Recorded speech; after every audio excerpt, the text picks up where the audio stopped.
नमस्कार, मैं हूं केशव तिवारी। अलग अंदाज में रहती हैं खबरें हमारी। मध्य प्रदेश के लोकसभा चुनाव में इस बार 3 पूर्व मुख्यमंत्री मैदान में हैं। 10 वर्षों तक लगातार मुख्यमंत्री रहने वाले दिग्विजय सिंह राजगढ़ लोकसभा से कांग्रेस की टिकट पर चुनाव लड़ रहे हैं। वहीं 15 वर्षों से अधिक समय तक मुख्यमंत्री रहने वाले शिवराज सिंह चौहान भारतीय जनता पार्टी से विदिशा सीट से लोकसभा के प्रत्याशी हैं। शिवराज सिंह मध्य प्रदेश के अंदर लोकप्रिय नेता माने जाते हैं, लेकिन जब से उन्हें विदिशा लोकसभा सीट से टिकट दी गई है, तब से विदिशा क्षेत्र छोड़कर किसी दूसरे लोकसभा क्षेत्र में उतना समय नहीं दे पा रहे हैं जितना उन्हें देना चाहिए। जिस हिसाब से शिवराज सिंह चौहान का कद है, जिस हिसाब से वह बहनों के भाई बनते हैं, जिस हिसाब से उन्हें पूरे मध्य प्रदेश में घूमना चाहिए, यदि वे बड़े नेता हैं तो फिर विदिशा क्षेत्र में ही घिरकर क्यों रह गए हैं। दिग्विजय सिंह जी अपने आप को राष्ट्रीय नेता मानते हैं, लेकिन जैसे ही उन्हें कांग्रेस ने राजगढ़ लोकसभा सीट से टिकट दी, वैसे ही दिग्विजय सिंह की राजगढ़ लोकसभा क्षेत्र में घिर कर रह गए।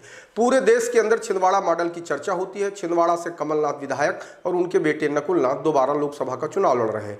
कमलनाथ केंद्र में मंत्री रह चुके हैं, मध्य प्रदेश के मुख्यमंत्री भी रहे हैं, लेकिन जिस तरीके से भारतीय जनता पार्टी ने छिंदवाड़ा की घेरेबंदी की है, उससे कमलनाथ डरे हुए हैं। कमलनाथ मध्य प्रदेश के बड़े नेता माने जाते हैं, लेकिन लोकसभा चुनाव में कमलनाथ छिंदवाड़ा लोकसभा क्षेत्र छोड़ने के लिए तैयार नहीं है। यहां तक कि कांग्रेस की महत्वपूर्ण बैठकों में भी कमलनाथ नहीं जाते। इससे आप अंदाजा लगा सकते हैं कि कमलनाथ कितने बड़े नेता हैं। इसके अलावा मध्य प्रदेश के अंदर ज्योतिरादित्य सिंधिया भी बड़े नेताओं में गिने जाते हैं। भारतीय जनता पार्टी ने गुना शिवपुरी लोकसभा से उन्हें टिकट दिया है। 2019 के लोकसभा चुनाव में ज्योतिरादित्य सिंधिया भारतीय जनता पार्टी के केपी यादव से चुनाव हार गए थे। पिछला चुनाव ज्योतिरादित्य सिंधिया ने कांग्रेस की टिकट पर लड़ा था। चुनाव हार जाने के बाद सदमे में थे, उन्हें समझ में नहीं आ रहा था क्या करें। भारतीय जनता पार्टी ने उन पर डोरा डाला, उन्होंने दल बदल कर मध्य प्रदेश के अंदर कांग्रेस की सरकार को गिरा दिया। उसके बाद भारतीय जनता पार्टी ने उनका राजनीतिक पुनर्वास कर दिया। आज की तारीख में केंद्र में मंत्री हैं, लेकिन पिछला चुनाव हार जाने के बाद ज्योतिरादित्य सिंधिया भी डरे हुए हैं। गुना एवं शिवपुरी क्षेत्र से ज्योतिरादित्य सिंधिया छोड़ नहीं पा रहे हैं।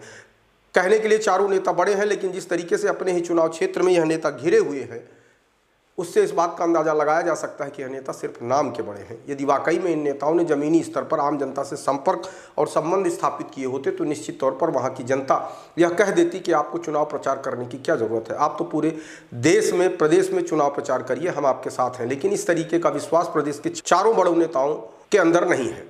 भले ही इनकी जीत लाखों में हो, लेकिन इन नेताओं को यह भरोसा नहीं हो पा रहा है कि यदि वे क्षेत्र छोड़ देंगे तो कुछ भी गड़बड़ हो सकता है। आपको हमारी खबरें कैसी लगती हैं, कमेंट बॉक्स में आके कमेंट कर सकते हैं, लाइक कर सकते हैं, शेयर कर सकते हैं। और यदि आपको हमारी खबरें अच्छी लगती हैं तो विशाल खबर चैनल को सब्सक्राइब करना न भूलें।